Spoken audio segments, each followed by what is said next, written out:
Okay, surprise, it's me. It is 3:30 Saturday morning. It's early. Um, I just got home early, so I came on to do a live. Um, Give me a couple minutes. I'll play my intro and I'll be right back. It's snowing to beat the band out, so I'll be right back.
Okay, so hey, Southern Cal, how are you?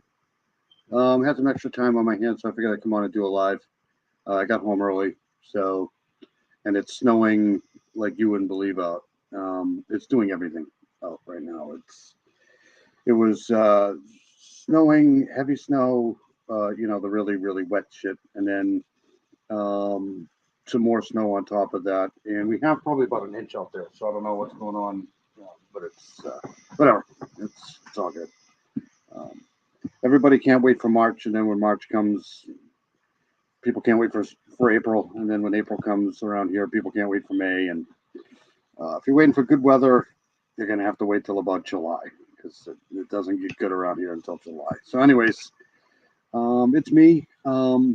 Quick note, whatever we play video-wise tonight, we're going to have to deal with some advertisements because I think my YouTube Prime ran out and there's huge issues with my bank, so I can't really redo that this very second. But yeah, you can have it all too. The snow is, I don't mind the snow so much as all the other shit involved, the ice, freezing rain and shit like that. Because in March, the temperature starts to rise a little bit, and that's what causes,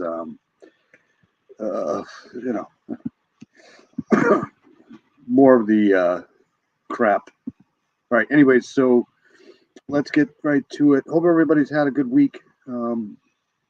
I know Southern Gal had a live tonight. I was just about getting ready to go to work, so I couldn't catch the whole thing. But I saw Steve on there, and I saw some other guys in there, so I'm sure it went well. My phone is also off, so I can't listen and drive like I normally do. So huge issues with fraud alert on my account, so I can't use my card. So it's been a pretty rough day or so. Okay, so anyways, enough crap about me. Let's I want to go, where am I going here first? I do want to do this one right here because I've been following this for a little while anyways, but let's stream this right here.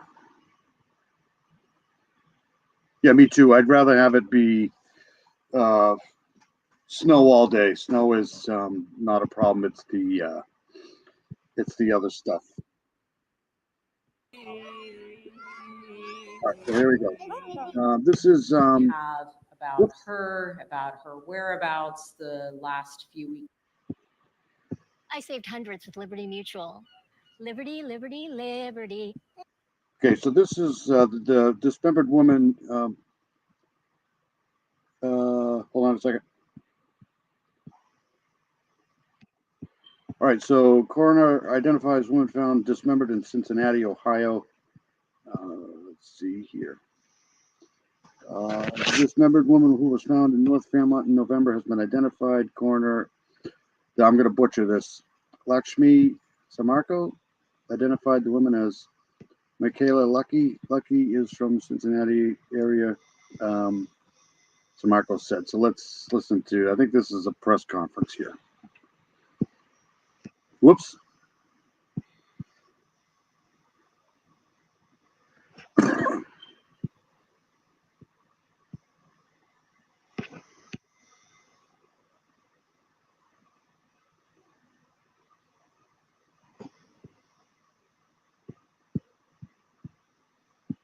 There we go. It shouldn't have a middle name. Yeah. Okay. So interestingly, when we put out all the press conference and all the press releases, we didn't really get much information. We had a few phone calls, but nothing that yielded anything. But Cincinnati PD put together a Facebook post that we put out as well, asking for help. And somebody saw that Facebook post and forwarded it to a family member of hers who. Yeah, this one here is horrible. But they finally identified her.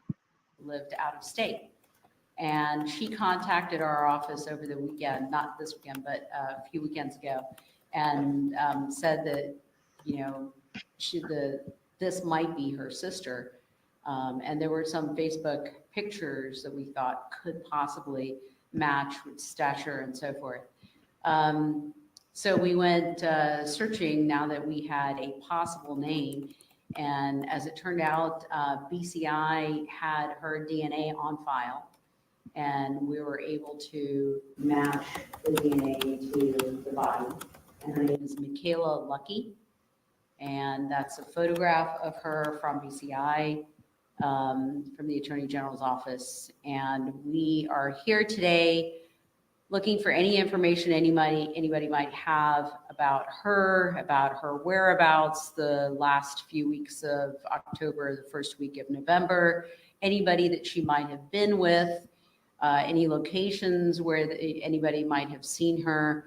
This is still an ongoing investigation. This is still a homicide. We are trying to get some more information, and we would like to hold somebody responsible for this heinous crime. So we're here asking for the public to help us with any information they might have about this young lady and her whereabouts in the first week of November, last few weeks of October, she was discovered on November 5th.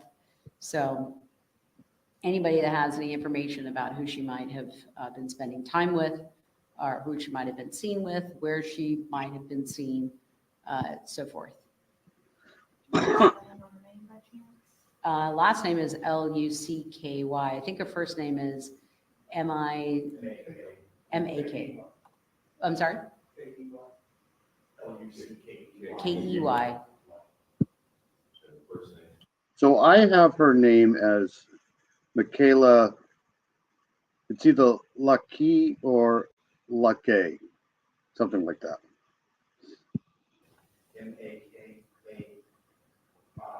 I-L-A, yeah.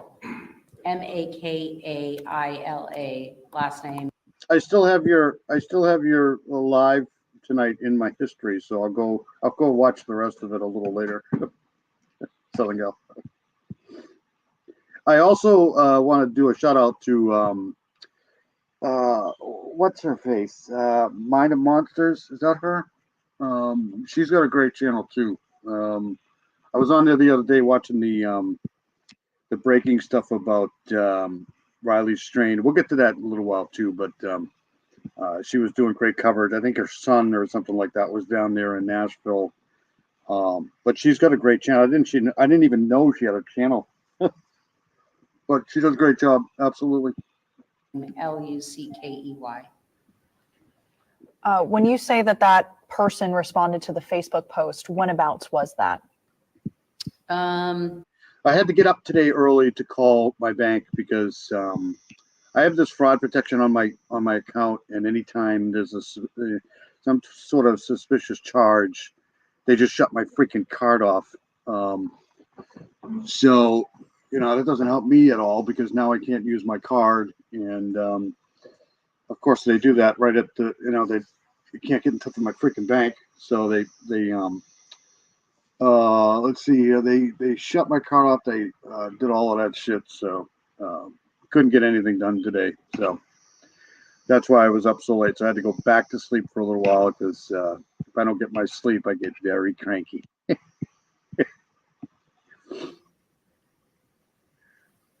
In February. Is there going to be any more search for additional body parts? Any more searches? As far as I know, we've done a pretty exhaustive search of the area, so we haven't yielded anything. And Cincinnati Police has been out a number of times. So I don't think they know a lot about this case. They just identified her. I'll try to pull up a few more details about this, but I remember hearing about this over the fall here. And I think there's been a couple of different incidents there, but following this one for now. Our Urban Search and Rescue have been out. FBI has been out. So we widened the search and still didn't discover anything else. So at this point, we got a DNA confirmation. Yep, it's like I never get a flat tire when it's not, when during the daylight hours because I could change the tire, get it fixed. Stuff like that always happens to me on the weekend, and the banks are closed tomorrow because of the snowstorm. So it's gonna suck, but what are you gonna do? Oh well. and we know who she is. So now we're just trying to find who might have done this to her. What did you learn from her sister? Like, is Michaela from the area? Is she local? What did she say? She is local. She is from this area, and she's been somewhat estranged from her family. So I know there were questions before about how can somebody go missing and the family not know, or the family not report it. It's because she had been estranged from her family. Can you talk, and maybe Captain Sonner, just a question for you, just now that she's been identified, kind of how that's going?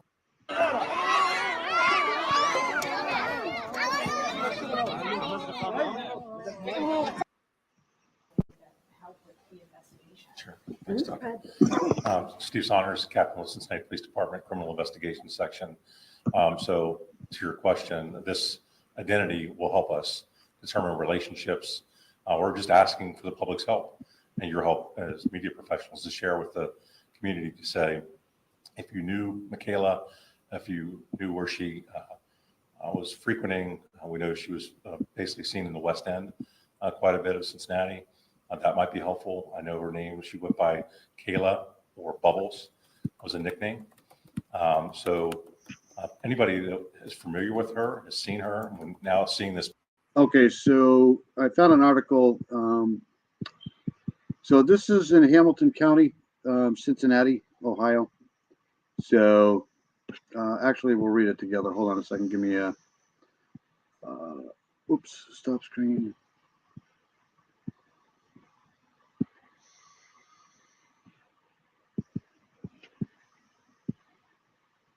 Okay, so the Hamilton, this was done, when was this done? This was done March 22nd, 2024, which was yesterday. So the Hamilton County Coroner's Office has identified a Cincinnati area woman whose remains were found first discovered in North Fairmount late last year. I thought it was the fall. So Hamilton County Coroner Dr. Lakshmi Samarko said investigators were able to identify, the woman as Michaela Lucky after a family member living out of state responded in February to a Cincinnati police fake. So Facebook helped out again. I'm telling you, people bitch and complain about social media, but it's a great way to get things done sometimes. Investigators learned Lucky's DNA was on file with the Ohio Bureau of Criminal Investigations and were able to match the DNA with the remains, Samarco said. So she must have been arrested before and they got her DNA that way. While one piece of the mystery is now solved, police are still working to find the person responsible for Lucky's unaliving. So that's a little backstory on that. I'll kind of keep digging here. It was Cincinnati, Ohio, I think. Southern gal. All right, so what am I doing? Stop this and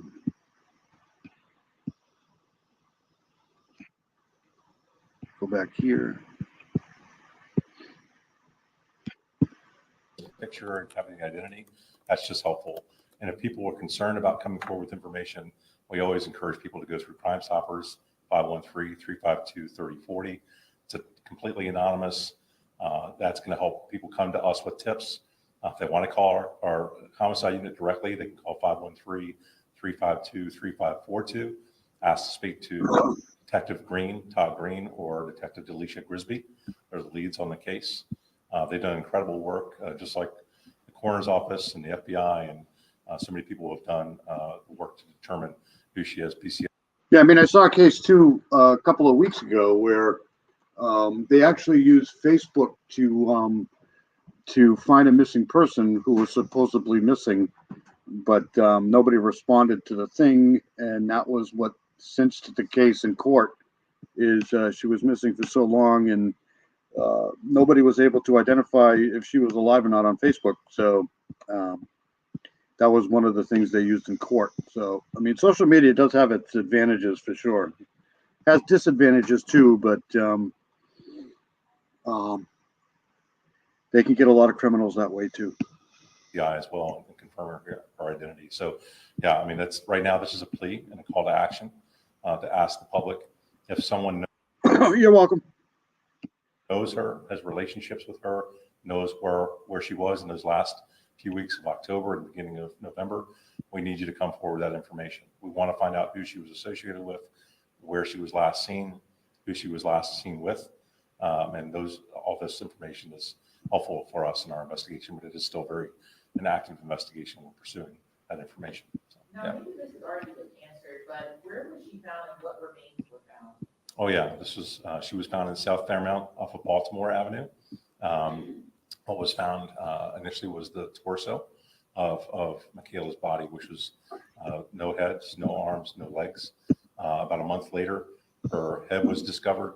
The skull was discovered in the same neighborhood, but I'd say a few, I don't know, Few total blocks distance, away. few blocks away to quantify that. And that's how we were able to, again, DNA is what led us to identifying her, but we were able to determine, at least locate the head associated with the torso.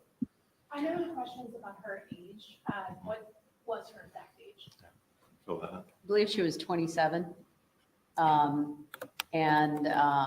So initially when we said that we thought, So let me go here to give people a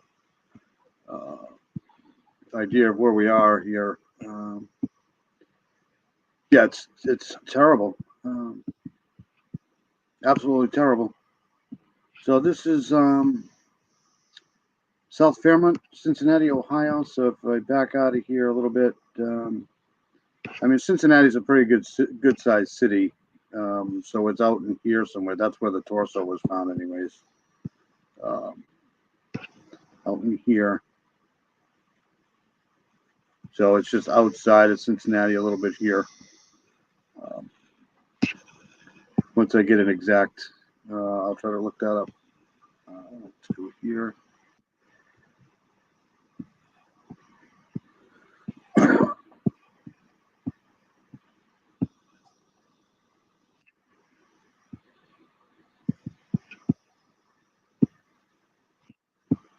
she was late 20s, early 30s, and probably had a child, and all of that is true. She did. Light-skinned, African-American female, all of that is true. So what we do know is that she did frequent the West End. There were different people that she'd been seen with in the West End in the past. A family member had seen her, I don't remember if it was earlier that day or the day before, getting onto a Metro bus from, I think it was the Lincoln Heights area, and then she hadn't been seen afterwards. So if anybody has any information about her or her whereabouts, where she had been in the few weeks before she'd been found, or anybody she'd been seen with, that would be very helpful for us. Panera's mac and cheese, All right, so fave. Tomato hold on. soup and a bread. Pause that. I want to go to something else here. Yeah, it is crazy. It's just I remember hearing about that. Like I said, I thought it was in the fall though, but I'm always wrong. So it's obvious that it wasn't. Okay, so do we want to watch the press conference or?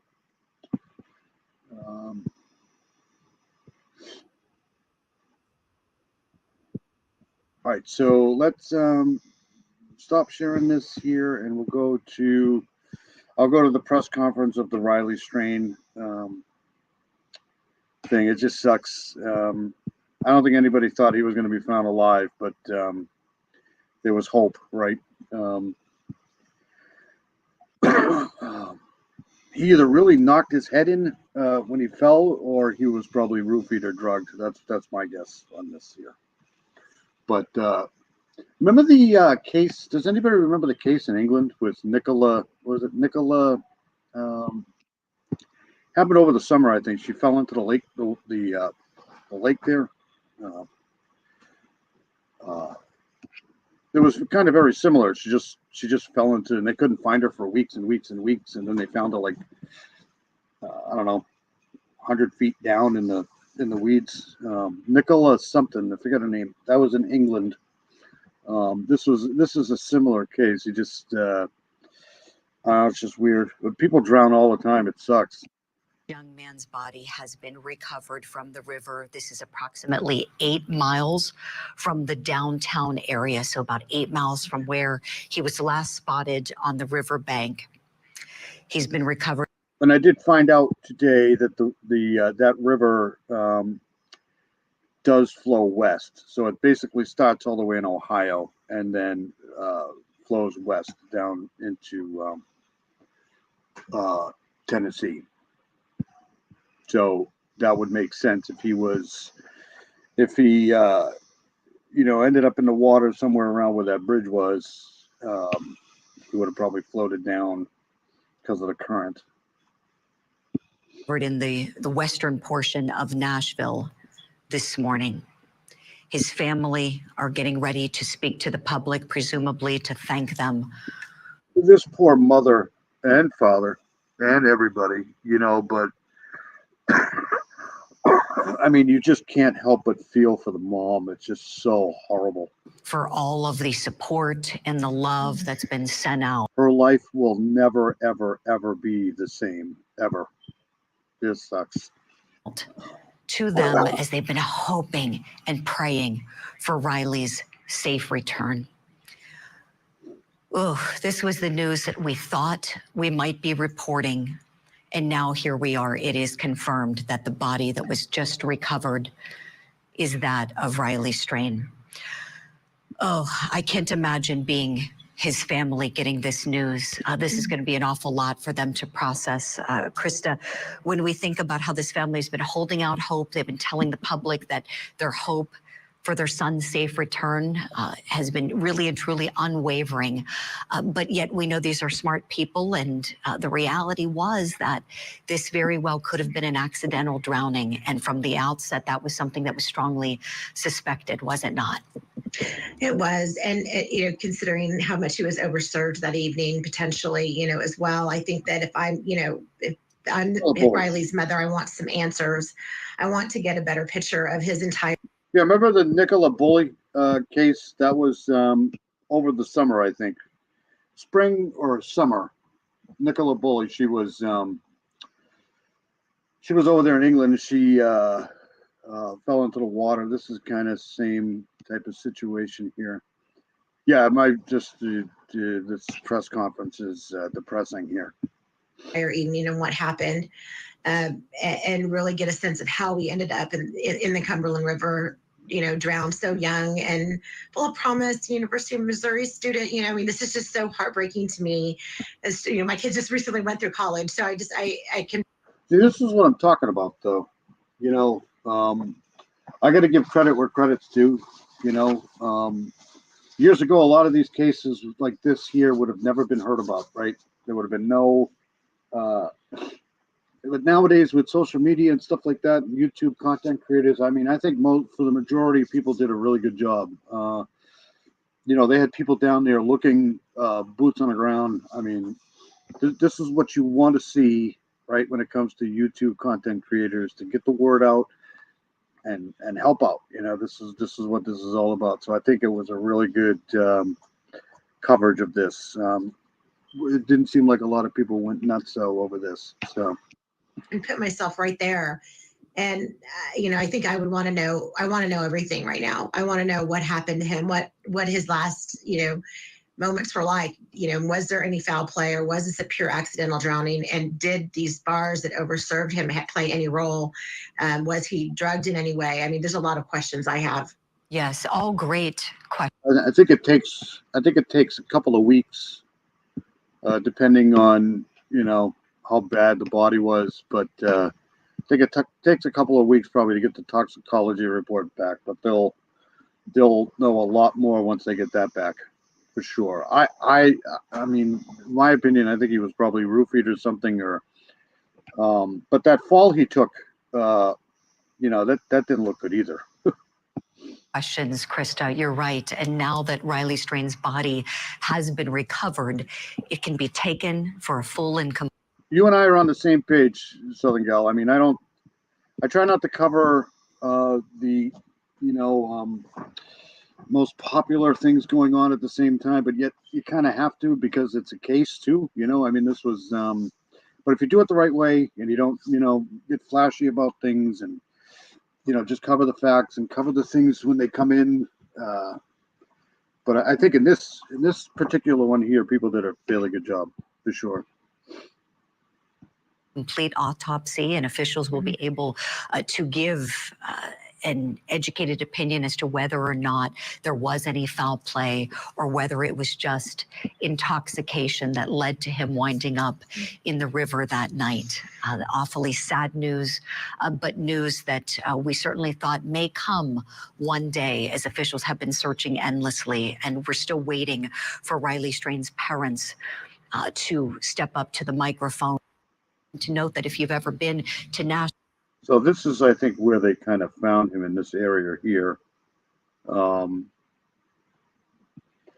you've been to Broadway, where all of the bars are and the restaurants, and that's where Luke Bryan's bar is, where Riley was that evening, it's very close to the river, extremely close.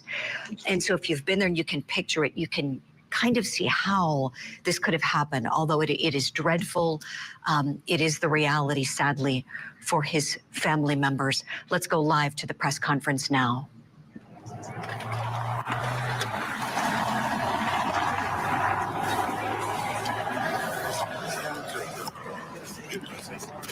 Looking at Sky 5 right now, just the vantage point overhead, that larger perspective. Here's Don Aaron with Metro Police. Everybody give me a thumbs up if you're ready. So here's some stats for you. Worldwide drowning statistics. There is an estimated 320,000 annual water deaths worldwide. Drowning is actually the third leading cause of unintentional injury unaliving worldwide, accounting for 7%. So how many people in the United States? You say there's an estimated 4,000. I did this stat before when Nicola Bully, and I did this for the Austin area drownings too. There's an average of 11 drownings per day. 8,000 non-fatal drownings, 22 non-fatal drownings per day. So there's some facts for you. Looking around. Okay, here. All right. This morning we have a unfortunate update for you. Yeah, I think it could have been part of it, like a concussion. Sometimes do that. Like you can be functional 1 minute and then the next minute you just pretty much happens with football players all the time. They get hit, they walk off the field under their own power, and they're fine for I don't know a couple of minutes, but then all of a sudden they're down again. So not saying that's what happened. I'm just saying concussions are really weird like that. But what made him fall into that thing? I don't know. That's what's telling me that something was going on. I bet you the friends are being interviewed quite extensively for that. And I wonder if they did a toxicology on them too, the friends. You on the Riley Strain search, Chief John Drake, Metropolitan Nashville Police Department, will be speaking with you. Chief Drake. Thank you, Don. Good morning, everyone. This morning around 7:28 a.m., we received a call from a worker. I mean, my sister, Lynn, she was roofied before we were down at Hilton Head, and we all went out, all us adults went out to grab some drinks. This was back, I don't even think I was drinking then. Probably not. This was a long time ago. But we were in a bar, and she got roofied, and she went to sleep. It's almost like she was in a coma. Nobody could wake her up. Nobody. I thought she was dead. I literally thought I'd have to tell my mom, hey buddy, what's going on, Beth? Oh, you're working tonight? Oh, that sucks. Frosty's in the house. So I know how that roofie thing works. It's not good. On 61st Avenue at a company that adjoins the Cumberland River that had been Hey, buddy, we need to do a live together soon. You, me, and the Southern Gal. searching for anything that would pop up on the river, especially looking for Riley Strain if he would surface here. This guy looks exhausted. They all do. They were removing an object from the river. They noticed what appeared to be Riley Strain pop up. The fire department was called in, retrieved the body from the river. The medical exam. Yeah, my sister was basically literally lifeless. She was, we tried everything we could do to wake her up. She wasn't waking up. I literally thought she was dead. But all of a sudden, it's like, I think it was a couple hours later, she just woke the fuck up. Like, oh my God. I know she was roofied. That's why whenever I used to go to bars, I never ordered open container drinks. Like stuff you put in a glass, I always ordered beer because, they can't fuck with beer. Governor's office reviewed the body, and we've confirmed that it is Riley Strain. Thank you, Southern Gal. Yeah, Frosty's awesome. Frosty's a great guy. If anybody in here doesn't know who Frosty is, there's 3 people in here, so there's not a lot. But I mean, Frosty's great. The family has been contacted. There are no signs of foul play at this time, according to the examination here at the riverbank. Mr. Strain still had the shirt on that he was wearing, still had the watch, and other identifying factors that helped us. It was a good 2 hours, probably 3 hours in total from when she. And it's strange because she was with there with her. We were all with. She was with there with her husband. We were all with dates. It's just weird why they roofied her, but whatever. Identify who he is. I want to say to the family, my heart and prayers go out to you all for this very unfortunate and tragic incident. I also want to say thank you to the. Frosty and I are like strangers in the night. Like he goes to work, I come out of work. He goes to work, I come out of work. He comes in my channel sometimes. He's like, I consider him to be like the ghost of the channel. He comes in and then he's gone. Nashville community and the outpouring community of the outpouring support from the community in trying to help us locate Mr. Strain. I also want to say thank you to our USAR team and to the fire department and OEM and TWRA and everyone else, including the media, for everything that you've done, for the countless tips that came in. We received nearly 200 tips as of yesterday that we were vetting out. So at this time, the family's been notified. There will be an autopsy more than likely sometime today, and we'll have a little bit further from that point. So thank you. Chief, can you tell us, is there any other additional evidence that points you to the theory that it seems like you've been going after for a while now? It's just that he fell into the river accidentally?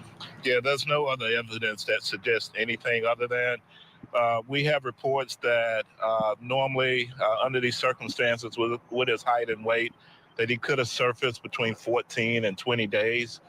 This is the 14th day, so we were really expecting anytime soon to find him. In fact, our search teams was going to put in the water here this morning and then search from this point further down.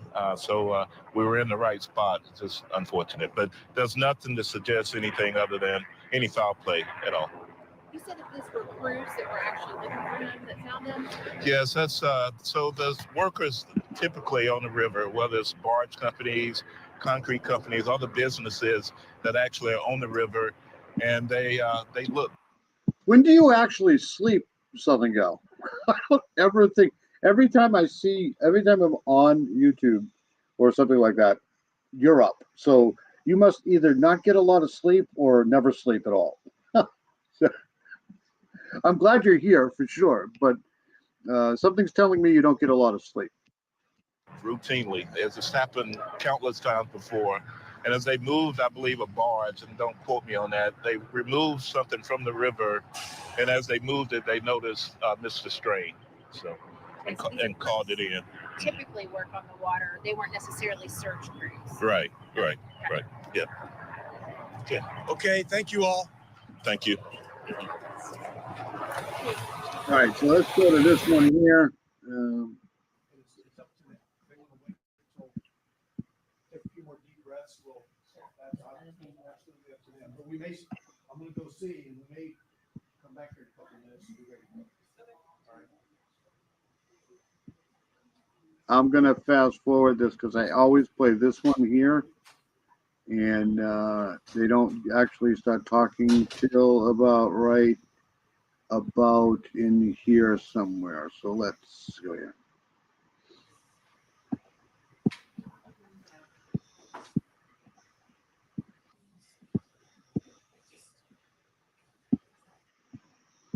Yeah, I can pretty much sleep anytime, but I prefer sleeping during the day.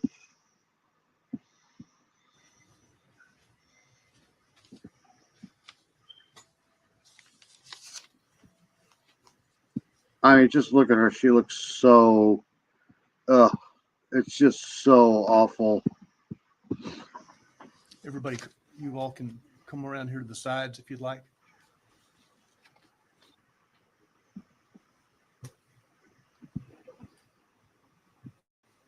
You're good right here in the corner, sir?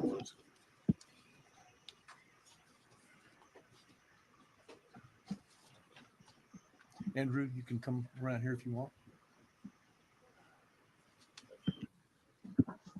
So this lady here must be his wife. So this is the original dad here. This is the biological dad. This is the stepdad. That's the mom. So this person here must be somehow attached to him somewhere. This looks like another, then maybe just a grandparent, I think, maybe here.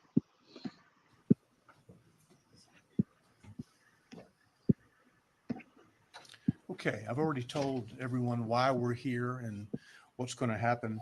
I want to start by expressing our police department's very deep sorrow over the finding. He looks really shaken up too. The stepdad looks really like just beside himself here. Just the grueling, what was it, 9 days? My God. Riley today. And we are with his parents. I think they know that, and we'll continue to be with them in the days and weeks ahead in our thoughts and prayers. I want to start this.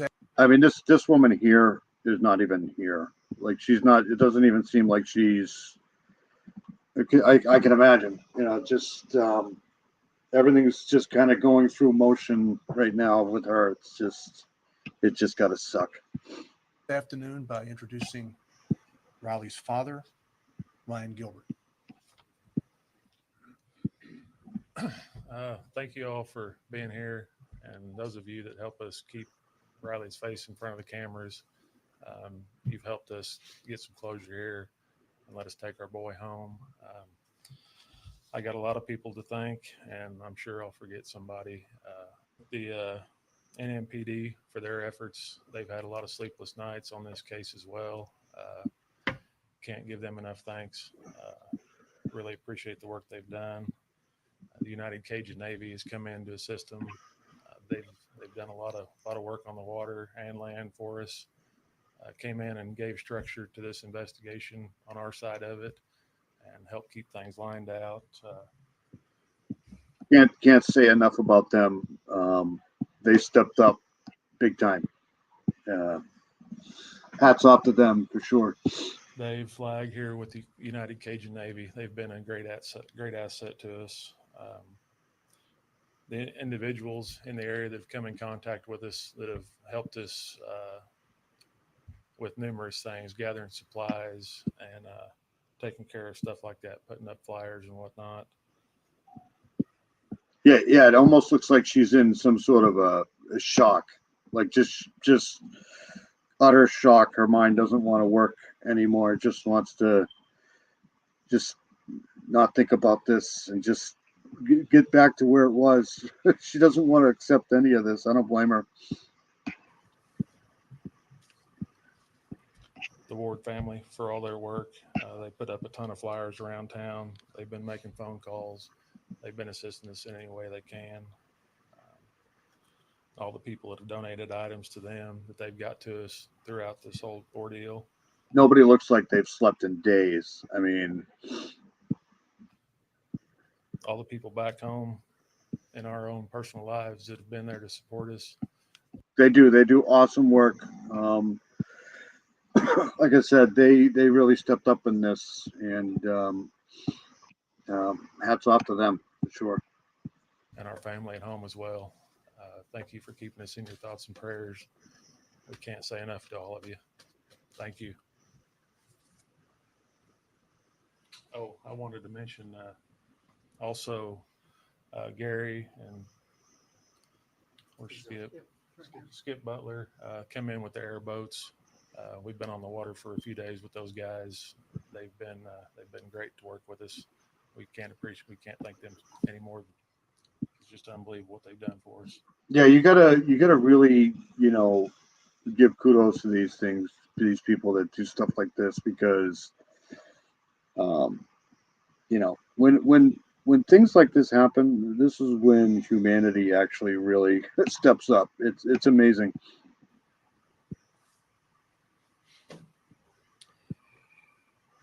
Most of you are The dog is snoring again. familiar with seeing my face by now. I'm sure we're all ready for it to be over with. It's been an emotional roller coaster. We're quite thankful for everything that you've done for our family. The grace that you've given us. It means a lot, more than you'll ever know. We have learned through this ordeal that everybody has brought all the good to us. We've had a little bad. You're going to have that. But it has given us faith in people that sometimes gets clouded by what we're constantly hearing. Yeah, I remember the Kylie Rodney case when they, they sent Americans with Purpose out there. Same kind of thing. They found her like right away, like that day. They found her. Yeah, you gotta, hats off to some of these people that, step up. That's what you want. If I was close enough down there, I would have been down there too, looking for sure. We're extremely thankful for all the volunteers that have shown up, given us their time, their effort, their energy. Very little sleep they've gone on. You heard Duke snoring? Yeah, he's annoying. He just snores. My voice, I think, puts him to sleep. My voice put anybody to sleep. Our family, I can't thank our family enough for all the support that they've provided us, for all the, time spent, the love, the energy.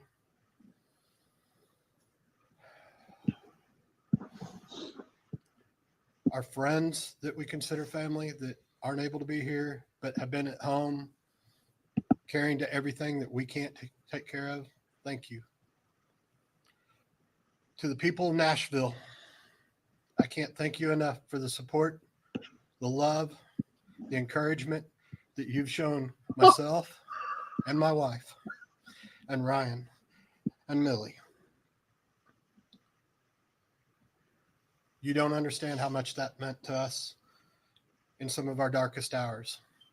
The hugs, I just want to hug this woman. It's just so sad. It's just so awful. I wonder if does anybody know if they have a GoFundMe page or anything like that? prayers, the offers. I can't say it enough. You're going to start snoring too. Thank you. To the Nashville Police Department. We know this hasn't been easy. We've tried to handle it with as much grace and poise as we can. It's hard. It's never quick enough when it's your family member. Like I told everybody numerous times, if he was 2 blocks away from us and they were walking him to us, it wasn't quick enough. We want him 2 inches in front of us. So thank you for everything that you've done for us. It's greatly appreciated. Thank you. I just want to reiterate how thankful we are for everyone and how much we appreciate everyone's support and love and prayers, because we feel them. We have felt every one of them, every single one. I just ask that you mamas out there hug your babies tight tonight, please. Please, for me, just hug your babies tight tonight. And again, thank you. Thank you for sharing our story.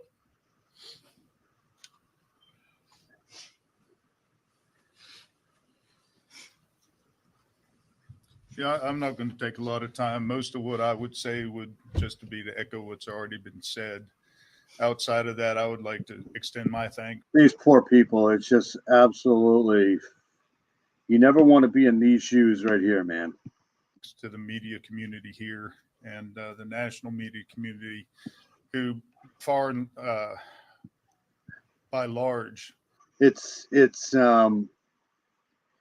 strong woman, man. She's a strong woman to do that for sure. But you can tell right here, she just wants everything back to normal here. She wants her son back. She can't understand what's going on.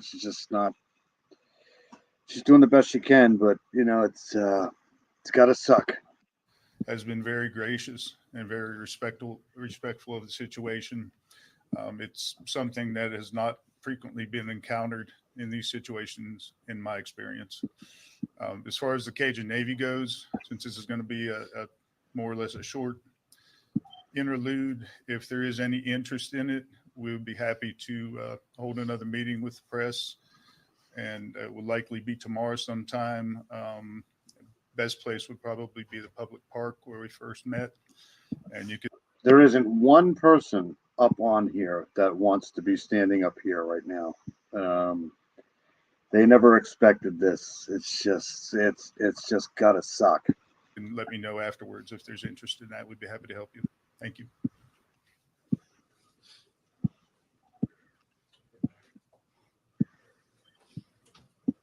All right, that's just depressing. That's just so horribly depressing. It just sucks.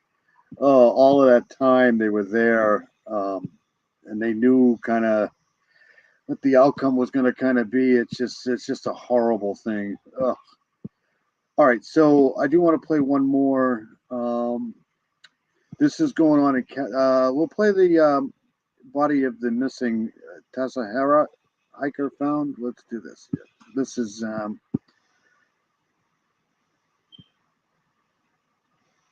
Hold on a second. Let me share this.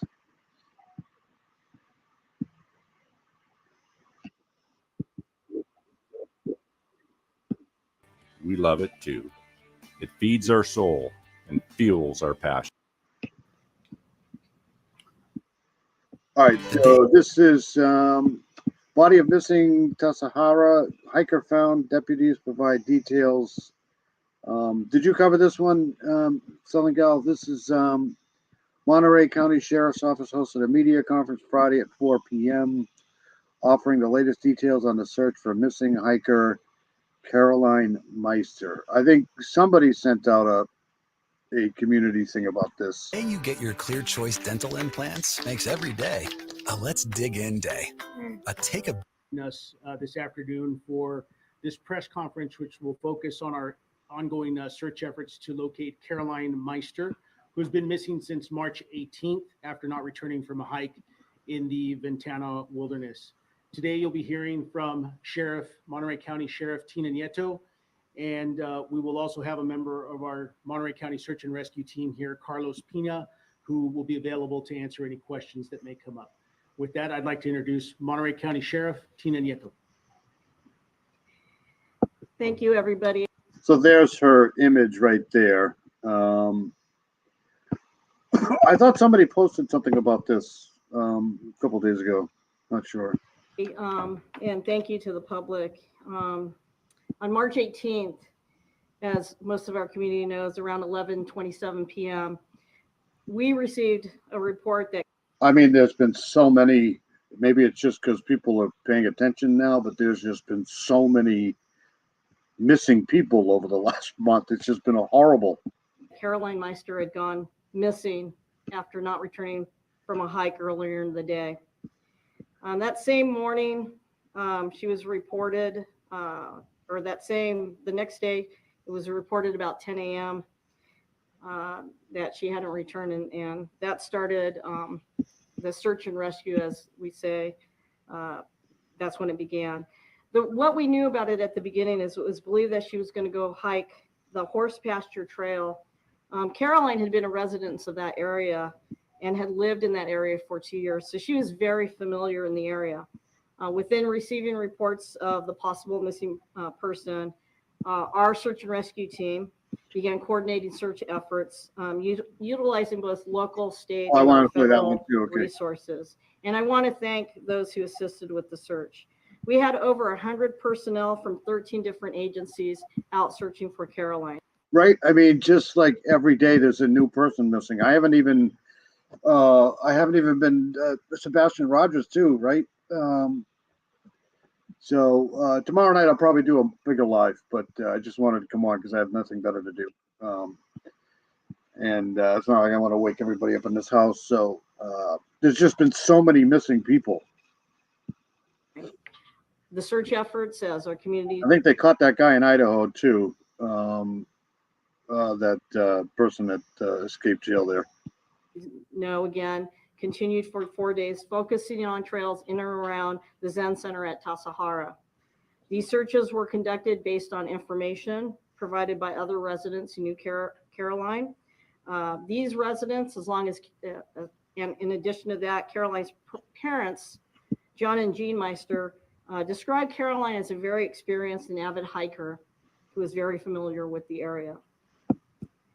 There's a saying in the wilderness, danger and beauty coexist in a delicate balance. Today at approximately 10:45 a.m., search and rescues were performing what they call a high angle search and rescue at a waterfall that crosses over the cutoff trail. A high angle rescue is one where they have to rappel down into the area in order to search it. As crews reached the bottom of the waterfall, unfortunately, they located Caroline. Searchers were able to confirm that she was deceased. I want to let the community know that Caroline's mother has been notified, as well as her friends at the Zen Center, and also John, Caroline's father. This is now a coroner's case, but I did talk to Caroline's mother earlier today, and she wanted to express her gratitude to the Monterey County Sheriff's, the search and rescue, and the many volunteers that helped search for Caroline to bring her home to her family. She wanted to let them know that her and her husband and their family. So apparently she just, hold on a second.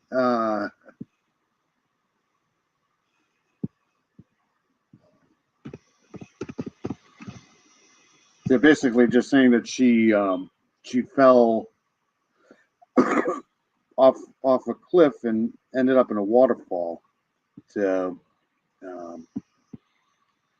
missing Monterey County hiker found unalive at the bottom at a waterfall. Reported missing Monday night. She was reported missing Monday night.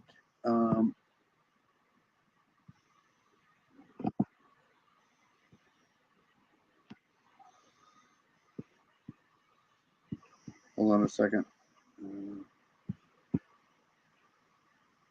A remote Zen training center, according to Monterey County Sheriff Tina Nieto.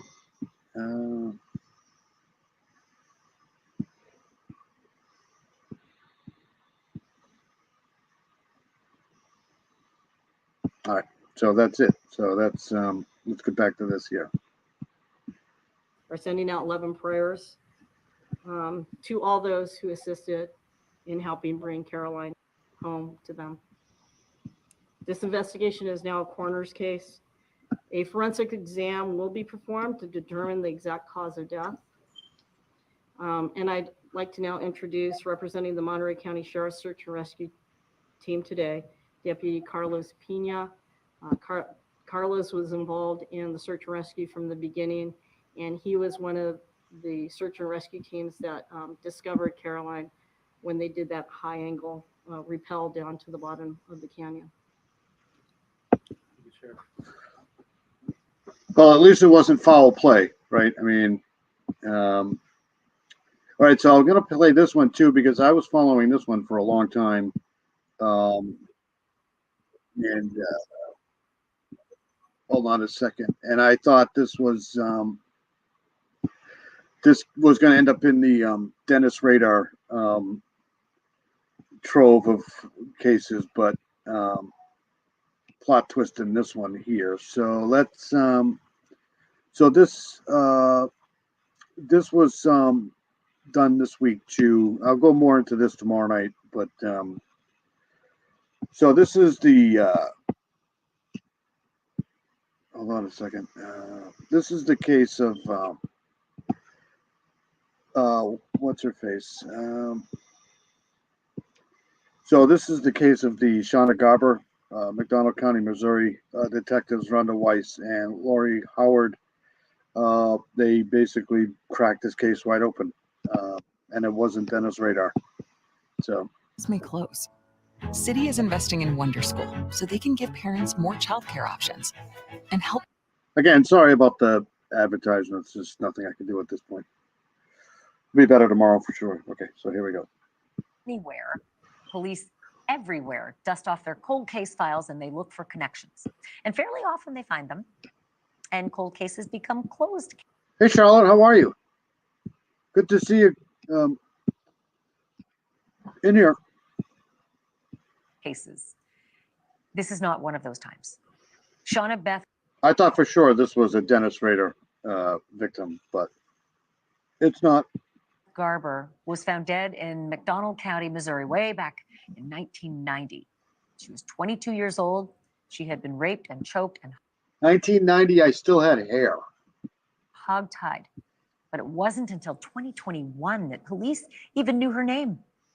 Last summer, Shauna's name and the murder were back in the headlines, though, when a sheriff in Oklahoma decided to dig up some property in Kansas that once belonged to Dennis Rader, the notorious serial killer known as BTK. Yeah, his daughter was talking about this last summer, I think. It was a whole big thing going on, and they finally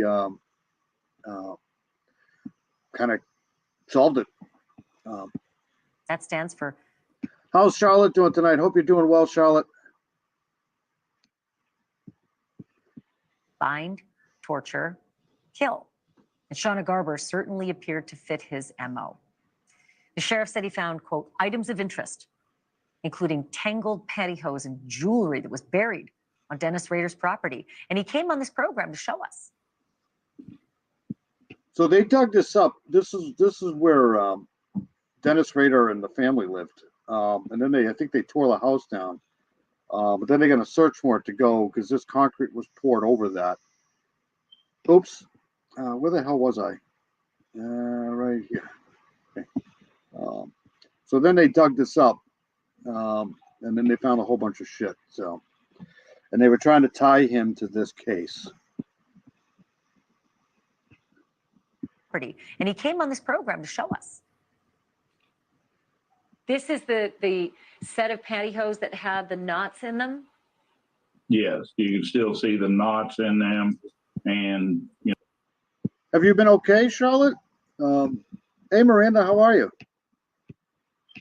Good morning to everybody. It's actually good night to me. I don't know. You guys are all awesome. You know, where they would have been bound. So if you just came in, Miranda and Charlotte, we're just talking about this I was trying to pin this one on Dennis Rader, but they figured it out. These two awesome detectives here, you'll see them in a minute. But they were trying to pin this on Rader. Possibly around somebody's wrist. Tonight, we know that Shauna Garber was not I think this is a computer generated image of what she would look like now. a victim of BTK. She was murdered by a man named Tulfi Reeves. We also know that she was killed by a lethal injection, and this is strange, meth, in 1990. How do we know all this? Because of more than 15 years of hard slugging by two. At this point, Charlotte, I would love some rain. You know, just some beautiful spring rain, but it's snowing here. It's doing everything but acting like spring. Two Missouri detectives who never gave up and never gave in to the pressure to chalk Shauna's murder up to the monster who was already in prison. So what is next for Tulfi Reeves? Nothing. Tulfi Reeves was killed in a car accident 3 years ago. I'm joined now by detectives Lori Howard and Rhonda Wise of McDonald County, Missouri. They solved this case. Ladies, These two investigators are awesome. so good of you to be here. Thank you so much. Lori, let me begin with you. Are you 100% certain that it's actually Tulfi Reeves? And if so, how can you be so sure? Thank you, Ashley, for having us. And we want to say that our hearts go out to Riley's family. Thank you. We are 100% certain that it is Tulfi Reeves. Tulfi is not a. See, the problem with Dennis Rader is you can't believe anything he says. So, you know, because he's all about himself. So, you know, even if he says no, you got to kind of question whether he has some involvement in something. But I believe maybe 20 to 25% of what he says. That's about it. But apparently he wasn't involved in this one, which it's kind of, I think a lot of people were saying it's a little far, but I don't know. But these guys cracked it. A new suspect. He actually was a person of interest even as far back as 2010. What took so long to put the case together is that even though that we had statements and we had sources and we had witnesses, so to speak, nobody wanted to come forward back then because Tulfi was alive. And that complicated the process. But we never got tunnel vision. If you get tunnel vision as a cold case detective, you might as well hang it up. Because what so often happens is if you get tunnel vision and you decide it's just one person, you try to kind of take that narrative and make the ending happen the way that you see it. But honestly, we went and interviewed Dennis Rader because it was the right thing to do, because we had to keep an open mind. We had to jump through those. I think Dennis Rader's daughter didn't believe her father did it. But yeah, I was shocked about this too, because I would have put Dennis Rader at about good 60 to 70%, but wasn't him. Tubes and make it absolutely certain. So we did that. And we came away from that after having looked at all of that evidence. And we came back and started all over again with the people in the file. You got a funny feeling, right? From Dennis Rader, like you showed him some pictures of his own crime. See, when he died, that's probably when some of the victims decided that they wanted to start spilling the beans because they weren't afraid of him anymore. So good for that. And then pictures of. I love it when they catch these guys, even if they're dead. It's good to catch them alive, but at least it puts a name on it. This crime, and what was his reaction? Like, how different was it? It was night and day. Dennis Rader, I like to say he taught us some things because he did. I'll just be honest with you. We sat down across from him and we showed him his own work, and he was animated, he was excited, he was reliving that moment, and it was very evident, very obvious. And then we put Shauna's work, or Tulfi's work, essentially, in front of Dennis Rader, and he was disgusted. We knew immediately it was not his work. He actually said it was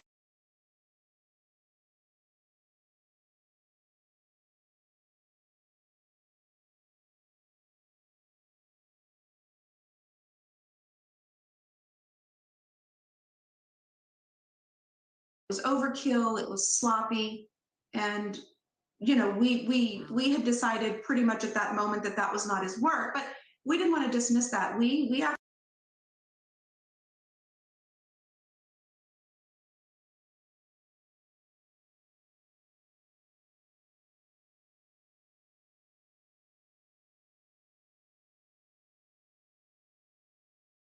actually went back and looked at all of the writings and codes and everything that Dennis Rader had at the time, that Sheriff Burton had at the time. And we still came away knowing we needed to come back home and start over. So, Rhonda, first of all, I'm fascinated that witnesses were, emboldened to finally come forward and tell. But I'm also fascinated by meth. I'm sorry, in 1990, I didn't even know what meth was. Did anybody hear the punching bag thing? Sorry, I was on mute. How did you figure out that it was a death by meth injection as opposed to strangulation? Because she was found with coaxial cable around her neck. Early on, before we knew who Shauna was, back when she was Grace, there was the supposition that she was strangled. Yes. The manner of death was undetermined whenever the medical examiner looked at the Thank you, by the way, Miranda. bones or at the remains, and she did have the cord wrapped around her neck, but there was no proof of blunt force trauma. There was no soft tissue damage. There was no nicks in the bones that would indicate a stabbing or anything like that. So the supposition was at that point that yes, she was strangled. However, we know that she was killed with an overdose based on the statements from developed sources and witnesses who were finally able to tell us what had happened after Talfi's death, and because they weren't afraid anymore. It's unbelievable.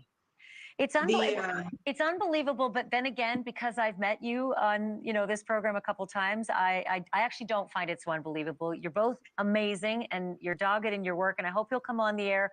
We'll talk about other cases. Rhonda Wise, Lori Howard, thank you so much. Really appreciate it. Thank you for solving this. Thank you.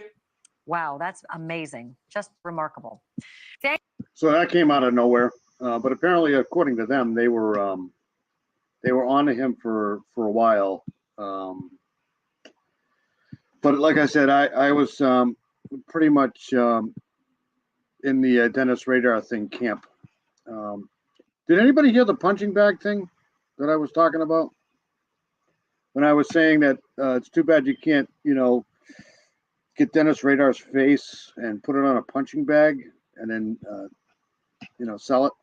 That way, when you're having a stressful day or something, you can just punch his living face in on the punching bag. All right, so give me a second. I want to bring something else up.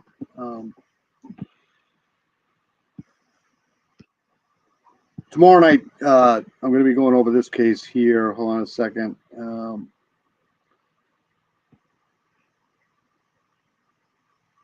Oh, yeah, let's play this here first.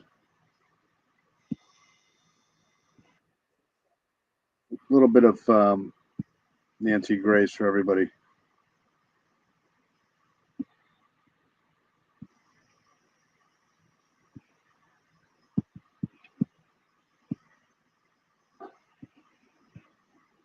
All right, sorry for the ads. That'll be done tomorrow.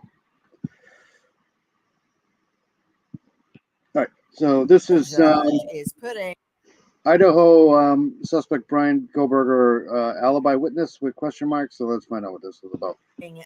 Brian Koberger's feet to the fire, saying, "So, what is your alibi? What is your fake alibi?" Who said that? What is your alibi? Now, notice of alibi is due. The state is asking. Yeah,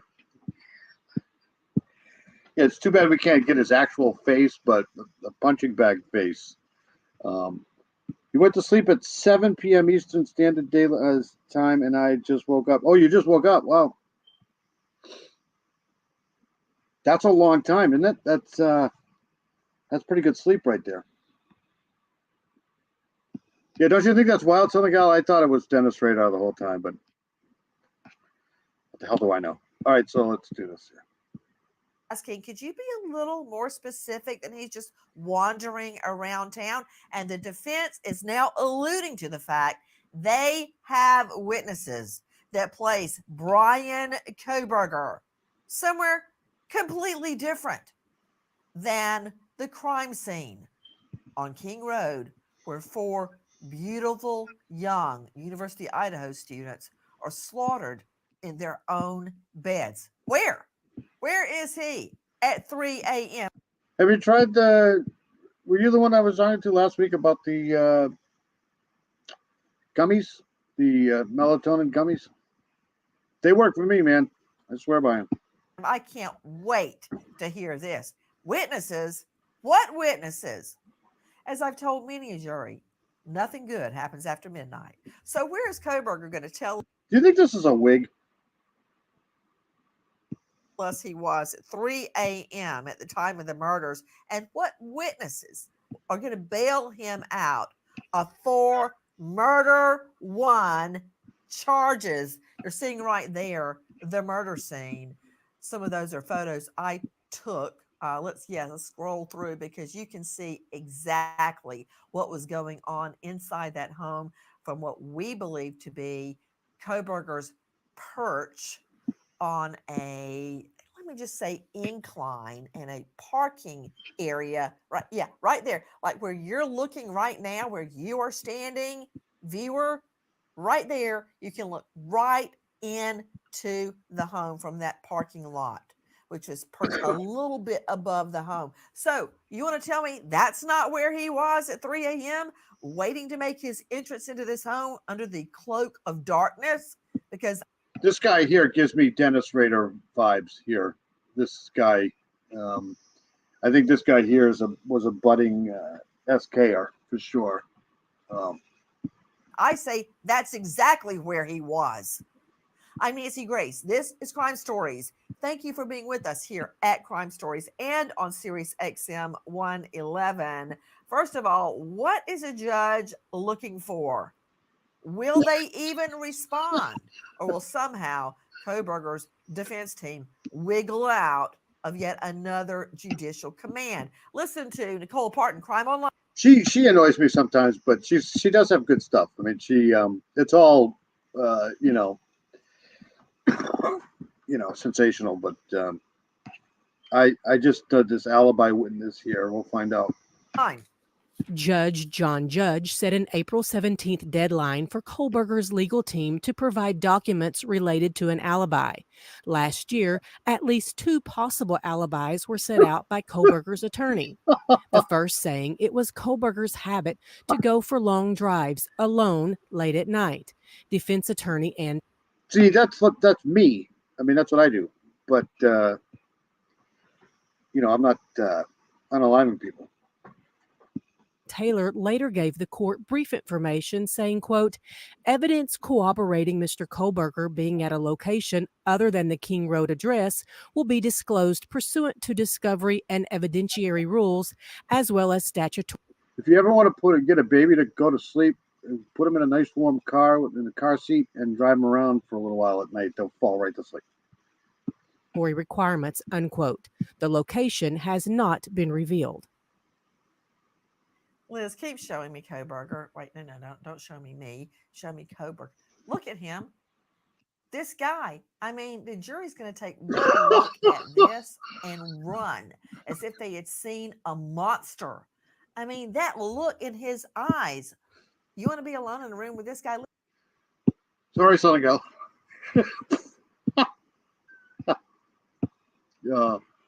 We're a little bit loony here. Liz, can you give me something a little bit closer to his face so I can look at? Okay, there you go.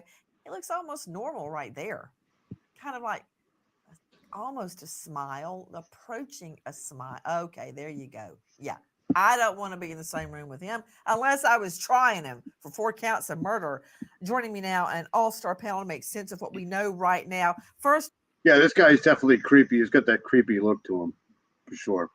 To Maureen Callahan with DailyMail.com and author of Ask Not the Kennedys and the women they destroyed. Oh, you're going to need a volume 2 for that, Maureen Callahan.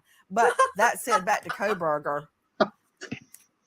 What alibi? Alibi my rear end. I can't wait to hear this. Okay. And the judge is basically ordering them because under the law, and I'm going to get with Tara Malik about that, a high profile lawyer in that jurisdiction, about, hey, you can't, the defense can't say, oh yeah, I've got an alibi. No. Notice of alibi has to be more specific so the state will be prepared to respond.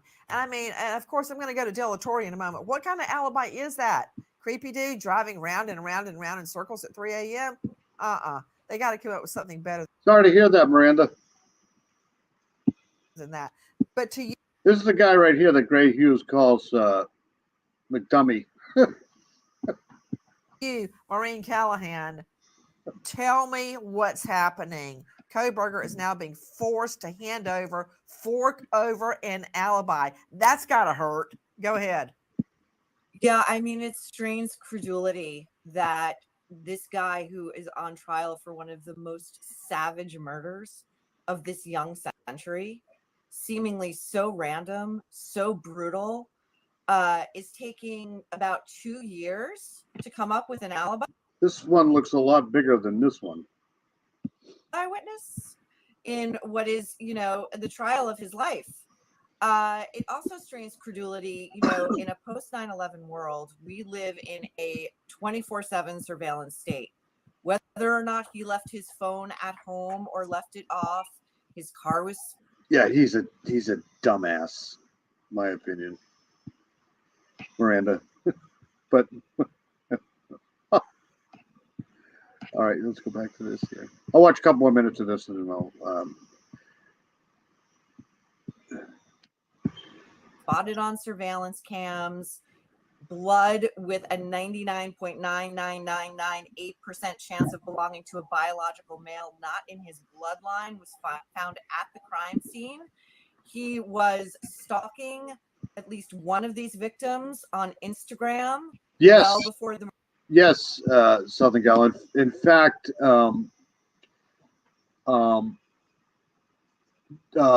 Chris from the Mob Group used to do the dance. Remember the dance with he'd dress up like Gray Hughes and do the dance. It was so funny. I missed the dance. Yeah, Gray Hughes makes fun of everybody except for himself, and he's easy to make fun of. That's for sure. Murders. He was spotted driving around the house well before the murders. He had broken into a female friend's house before the murders as a pretext to install digital cameras to spy on her. When he went home after the murders around the holidays, even his own family, including notably his sister, began to suspect that he had done it and went and searched his car, which they were surprised a little to find had been thoroughly scrubbed with bleach. I mean, Yeah, I don't watch Gray. It's a waste of time, really. He's just a waste of time.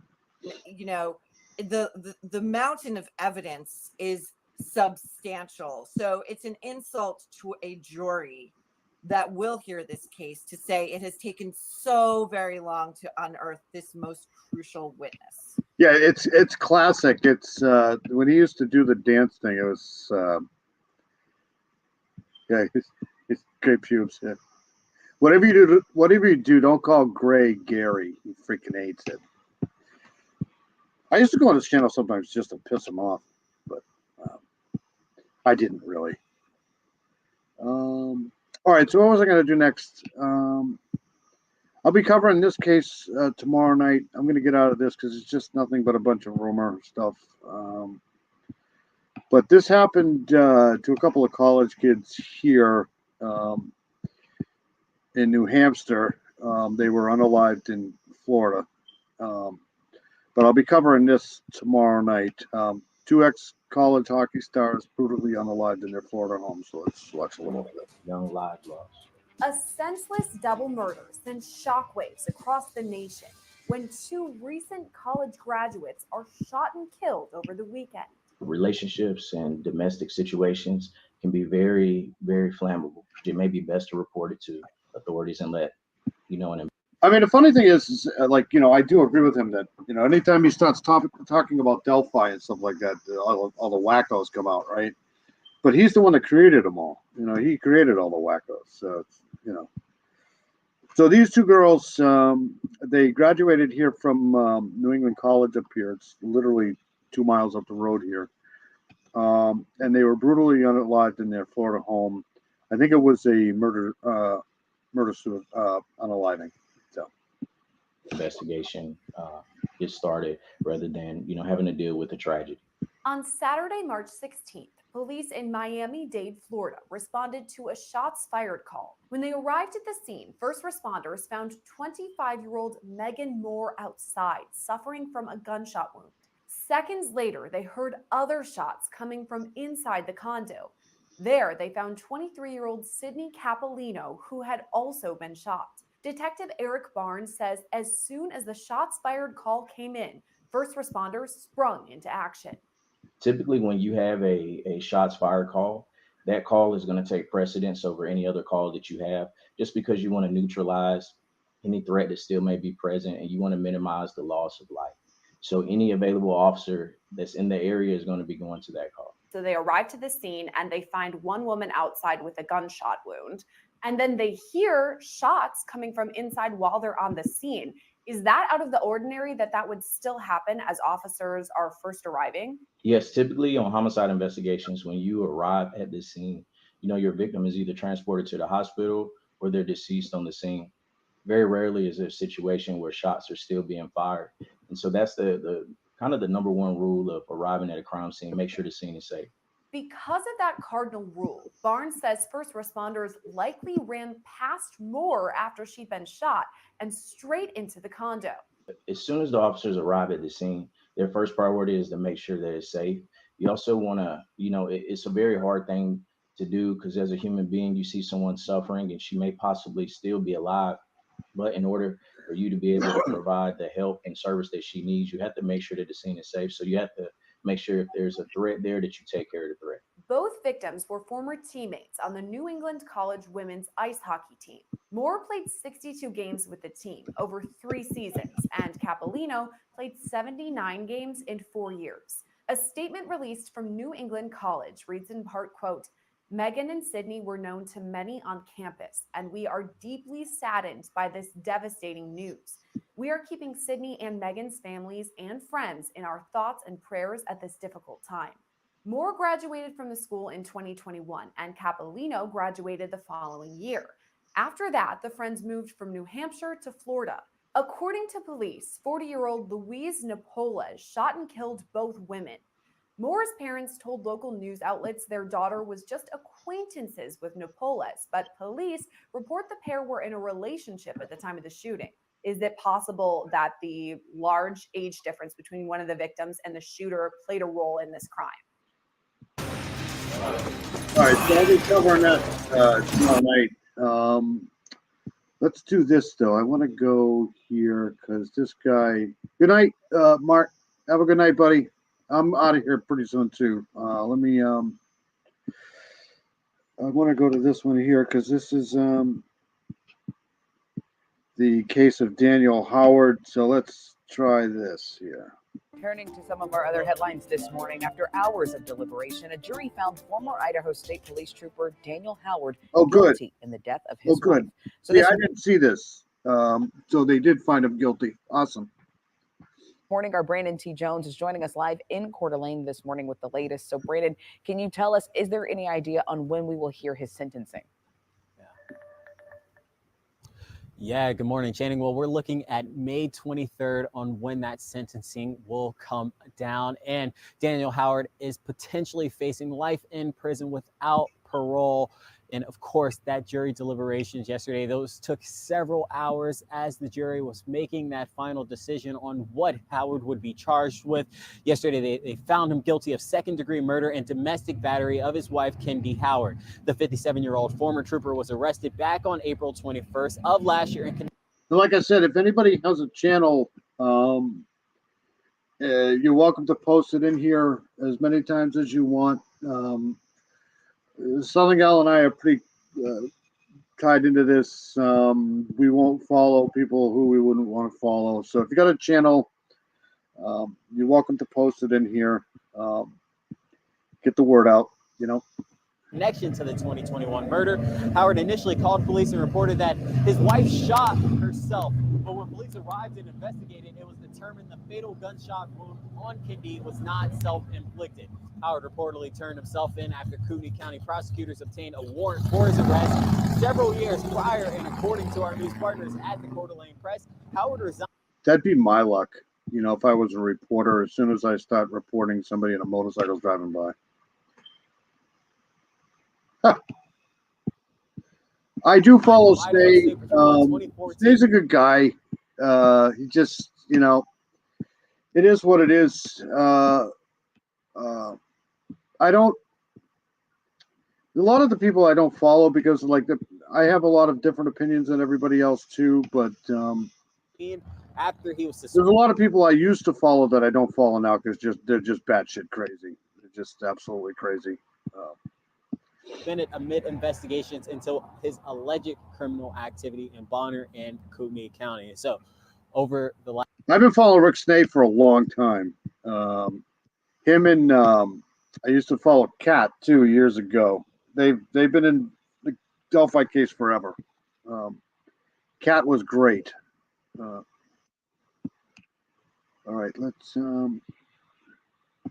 last few weeks. So this guy was found guilty of, I believe, second degree unaliving. So he's going to be doing a lot of time behind bars, ex-cop. My favorite, though, is Tom Webster.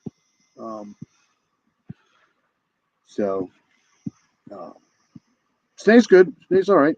All right, so I'm going to get out of here. I just figured I'd come on and do a little bit of a live. I had nothing better to do at my time. I got home a little bit early tonight.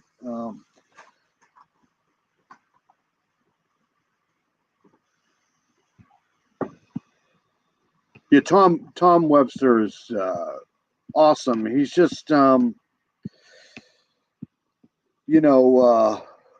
really funny, but he's really, he's kind of tolerable for everybody that's in his chat. That's really hard to do when you get that many followers. I like Bob Mata too. Bob Mata's good.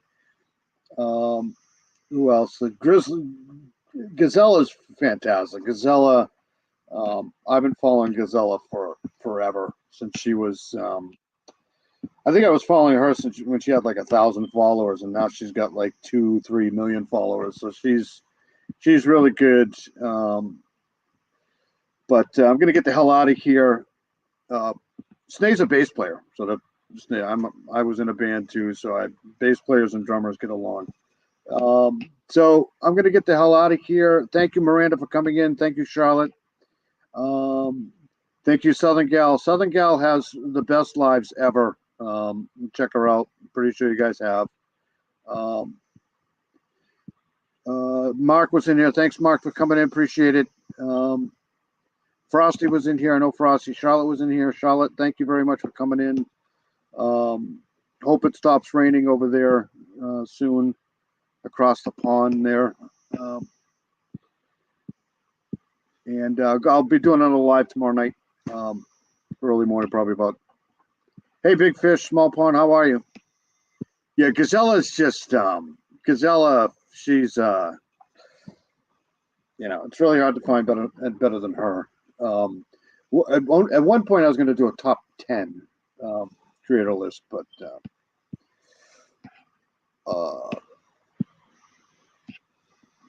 probably not anymore. Good night, Miranda. Have a good night. I'll play my outro and get out of here. Everybody stay safe, and hopefully I see some people tomorrow night. And check out Southern Gal. She's probably going to be doing a live tomorrow night too. So that's it. No, I don't want to put a user in a timeout. So have a great night, everybody.